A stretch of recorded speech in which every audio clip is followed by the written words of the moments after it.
arrêter d'utiliser les enfants des autres. Moi, Komoué, je n'accepte pas, et je le dis de façon claire et distincte. Je vous regarde droit dans les yeux, jeunes de Côte d'Ivoire. L'heure est venue de ne plus mourir, comme l'a dit Daouda, pour des politiciens. Encore moins pour des politiciens véreux.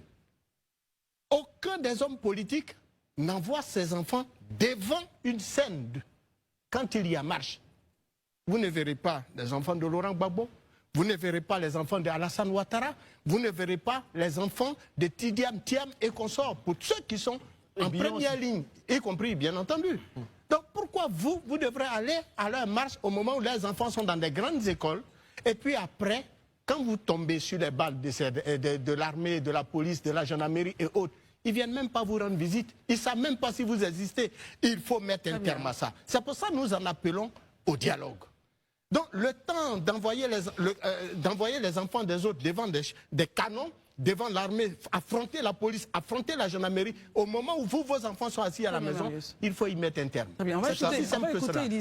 Si les hommes politiques demandent à un jeune d'aller marcher, la première chose à faire, eux-mêmes ils sont devant, leur épouse est à côté, leurs enfants sont à côté, et puis les autres Ivoiriens seront derrière eux. Tant qu'aujourd'hui, moi je dis ça à tous les jeunes, si vous ne voyez pas un homme politique avec sa famille à ses côtés dans la rue, ne les suivez pas. Parce que si tu meurs pour un homme politique, tu es mort pour rien. Très bien. On a vu beaucoup de personnes qui sont mortes. On se rappelle encore de Toussaint, le jeune Toussaint qui est décédé. Aujourd'hui, les gens l'ont oublié. Des gens sont morts à Yamsoukro, à Boaki, à Bonois, à Djouekoué, à Guitrozon. Aujourd'hui, tous ces hommes politiques-là ont oublié ces personnes-là. Pourquoi vous estimez que vous devez mourir pour eux?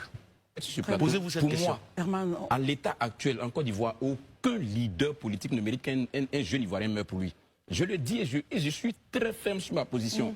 Aucun leader politique, quel que soit le nom que tu peux porter, ne mérite qu'un jeune Ivoirien plein d'avenir et qui doit contribuer à bâtir ce pays meure pour lui. Ça ne vaut même pas la peine. Donc si un leader politique a tendance à t'orienter sur une voie qui est une menace pour ta propre vie, frère, il faut abandonner ce chemin-là. Tu mérites de vivre.